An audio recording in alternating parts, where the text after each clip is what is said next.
You're now watching a clip from the Inspired by show. You can watch the full episode on our YouTube channel or listen on iTunes, Spotify, or wherever you get your podcasts. So make sure to head over there, leave us a 5-star rating if you enjoyed it, and follow the show.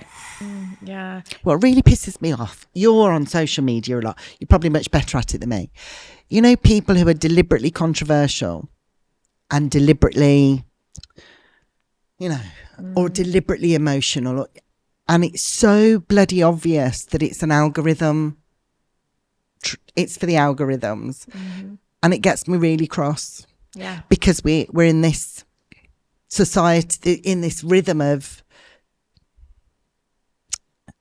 talking about authenticity and then doing the opposite. Oh, I hear you. Yeah, and it drives me mad. It does, especially because part of my brand is helping people be authentic and take the mask off. Of course. And with writing books, helping people get in the media, especially with what sells. Yeah.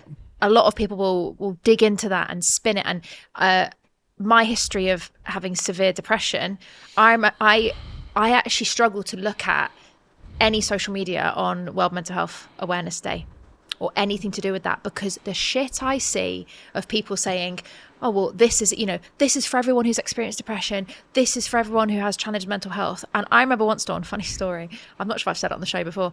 I had a really big wobble one week, and I woke up and my eyes were so puffy. I'd been crying for days, and I was already quite doing my social media. So I was already quite following. I was doing lives and stuff. I woke up and I just scrolled, and it was Mental Health Awareness Day. And everyone was posting all this fluffy shit about, you know, this is why we need to support people through depression and everything. And I just got my camera, I had no makeup on, and I did a Facebook Live. And I was like, you all think you know what depression is like.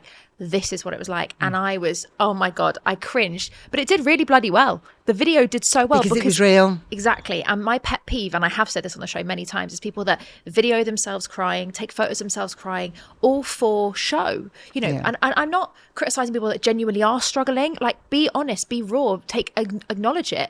But you don't need to do it by taking a photo of yourself or videoing yourself crying. What's your relationship with the word depression now? Have you made friends? Are you friends with Mrs. Depression in Chloe? Yeah, I love that question.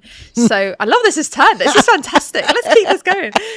So I actually had a really weird relationship before, and only recently have I started changing my language, because I used to say my depression over and over and over. And if you look through any of my old recordings, I've recently re-recorded my book. And as I was recording it, I noticed how many times I'd written my depression and how much I'd made it a part of my identity. And now depression was a part of me, but it's not mine. I don't own it, and it doesn't own me. It's there. It's like a hunger.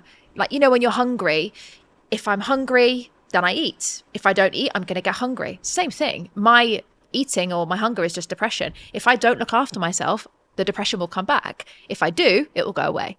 And that's just it. I don't feel anything anymore. I don't feel, I'm not embarrassed by it. It isn't part. And I think this is where people like me come across wrongly. And actually, I'm probably quite pleased to kind of expand on this a little bit.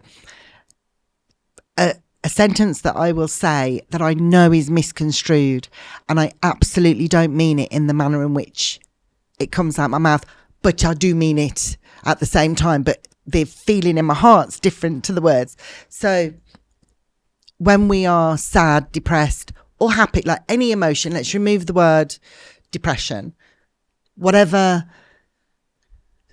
story that keeps going round in our head, if we keep telling ourselves the same story for whatever emotion. So there are people who are in love and they're deluded. There are people that try and force themselves to be happy all the time. There are also people that are depressed, and it is an indulgence in the sentences. I need to prefix that I don't mean that to come out as harshly as it sounds, because the feeling in my heart actually is really compassionate. But I can see where if you've got kind of, you know, two camps, you've got people who are like, let me stroke your arm and tell you, oh, it's okay, you're sad, and da da da da da da da. And then you seem to have this side that were like, pull your socks up, get a grip, soldier on, you know.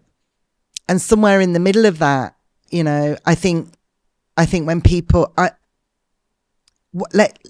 really like to remove the word depression and just use emotion, whatever emotion it is.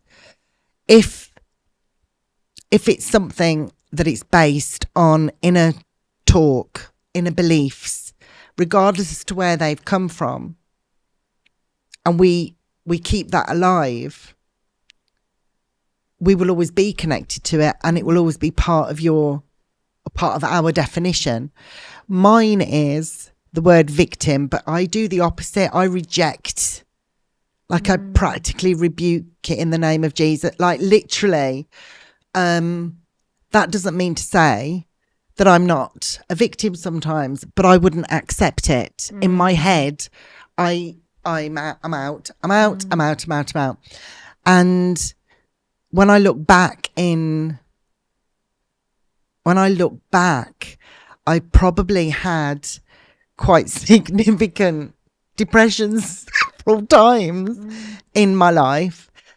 But again, the way I position it is they were my ugly years where I lashed out and I cried and I couldn't function as well. I wasn't making great decisions. I wasn't looking after myself physically or emotionally.